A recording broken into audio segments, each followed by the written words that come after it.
Hey everybody, hope this finds you doing well. Today we're going to talk about what's going on with Bitcoin, some of the other cryptocurrencies, as well as do a comparison with regards to Bitcoin investing versus savings. Bitcoin investing versus savings. So let's go ahead and get right into it as usual. You can see here with the cryptocurrency market update, Bitcoin is actually up over 8% over the last 24 hours. We have news that the United States could still be looking to create this strategic reserve. Could it be Bitcoin only?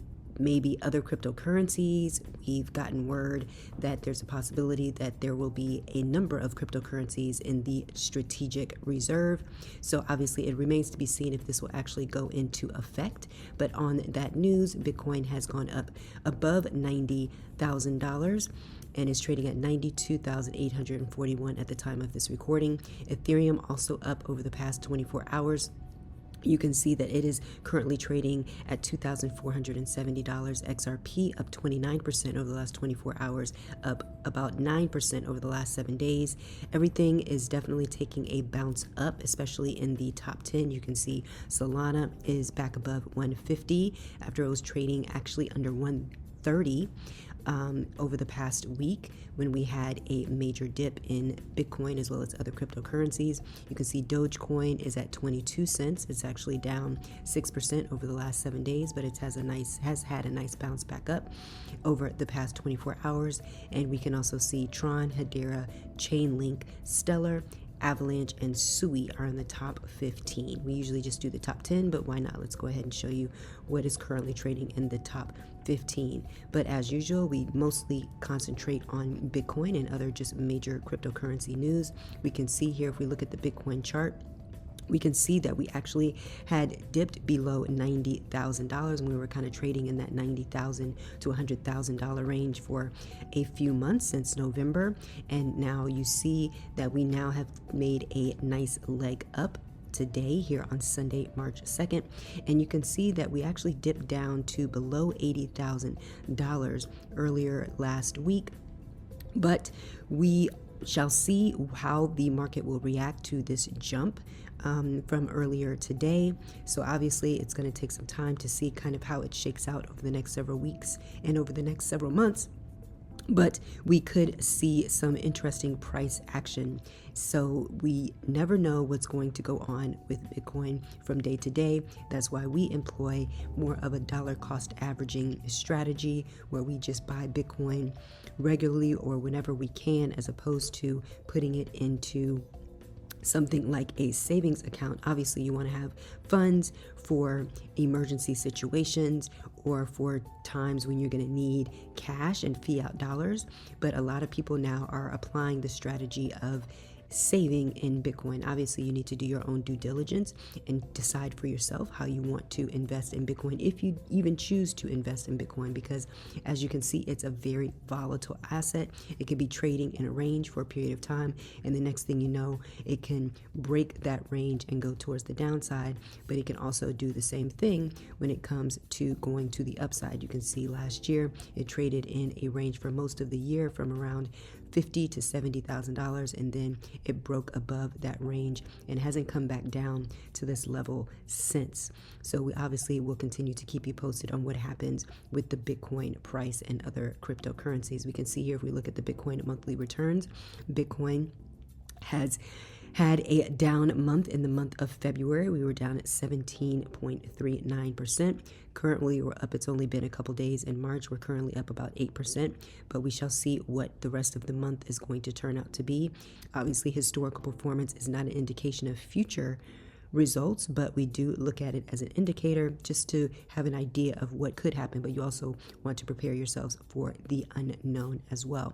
So we talk about dollar cost averaging, investing into Bitcoin compared to savings rate. So first, let's go ahead. This is a dollar cost averaging Bitcoin calculator. But first, we're going to go and look at the FDIC, which is the Federal Deposit Insurance Corporation, and we're going to look at the monthly rate caps and information as of earlier in February 2025. So you can see that the current national rates in a savings account, you would get 0.41%, and this is for the year. This is the interest that you receive for your dollars going into a savings account. You can see for a checking, it's even much less at 0.07%.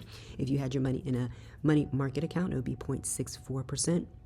And you can go on from here. When you look at, if you put your money in a CD, you can see a 36-month CD would garner you around 1.31% for the year. So we know, and we've talked about in the past, what the current inflation rate is, and generally the Federal Reserve likes to keep it at around 2%. So you can see that's not even keeping up with the lower rate that the Federal Reserve would like to keep it at around 2%. But we know that the CPI and what we've received over the last several months, we're still in the higher range. Right now, we're actually at around 3%, a little bit above 3% in our inflation. So if you're putting your money into a CD, or if you're putting it into a savings account, because of inflation, you're losing purchasing power by leaving your money in a savings account, because you're getting less than 0.5% of an interest rate compared to an inflation rate that's going at least 2% and higher. Some years it's even more than that. We've gone up and we've seen inflation rates as high as 9%. And so over the last 4 or 5 years, and that is why the Federal Reserve was cutting back on the federal funds rate.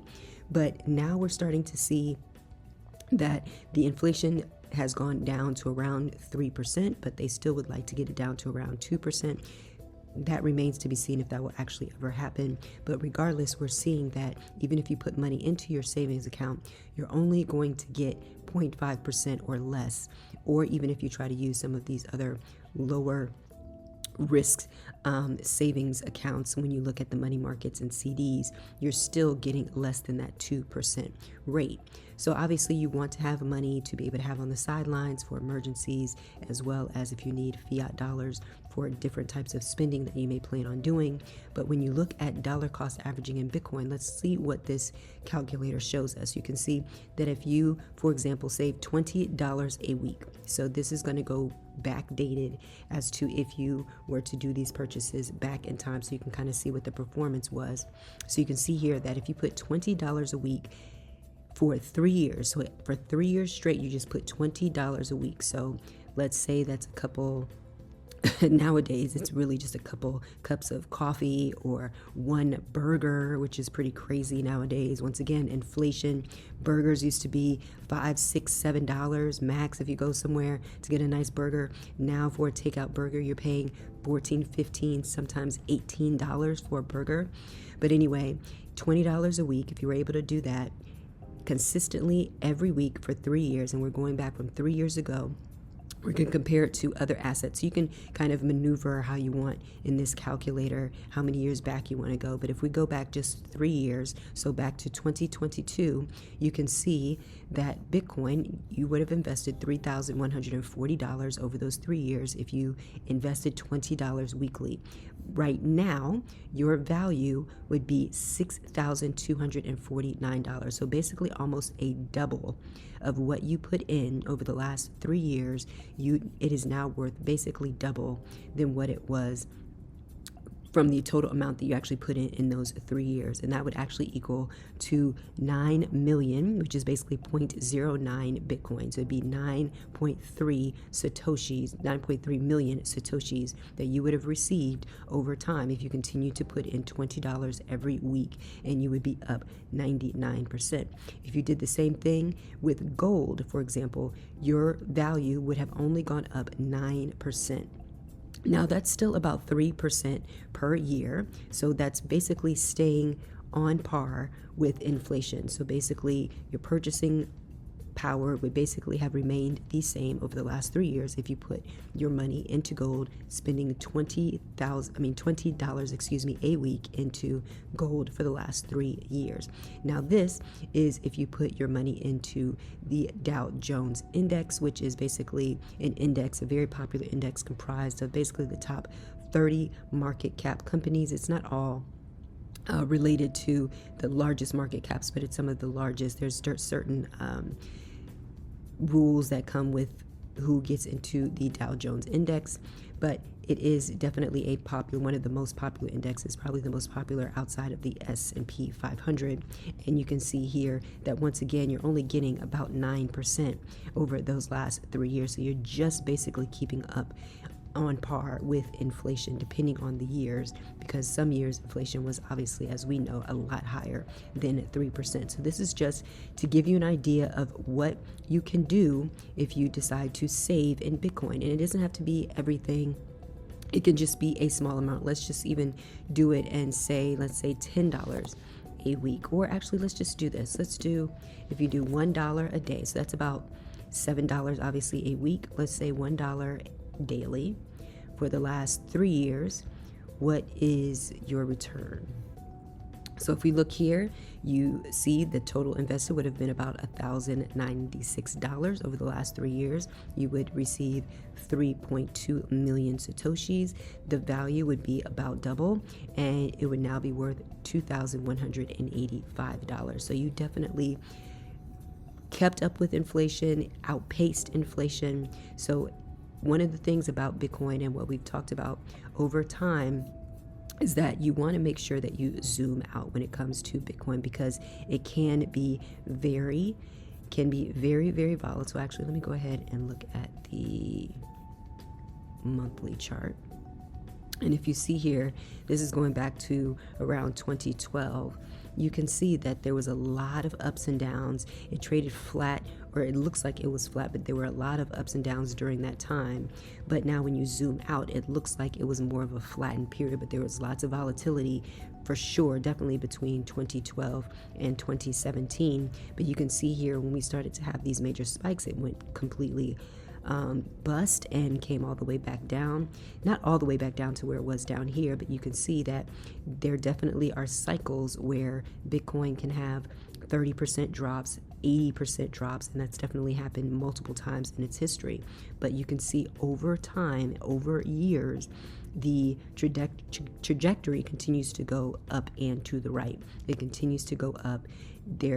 If you keep Bitcoin, and a lot of people talk about the HODL strategy, HODL, which basically stands for holding and investing in holding and saving in Bitcoin. If you do that over several years, even though it may change in value over a 1 week period, 1 month period, 1 year period, but if you hold on to it and look at it over a 4-year period and longer, then you always come out on top. Basically, that has been the trend of Bitcoin over several years. So definitely something to think about. We'll keep you posted, obviously, with what's going on in the cryptocurrency markets. Obviously, there's continuous news that continues to come out that can affect Bitcoin and the cryptocurrency market, but we'll obviously try to keep you posted as much as we can.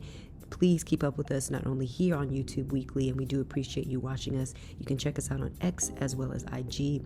Thank you so much for watching. We look forward to linking up with you soon on the Networkchain. Bye-bye.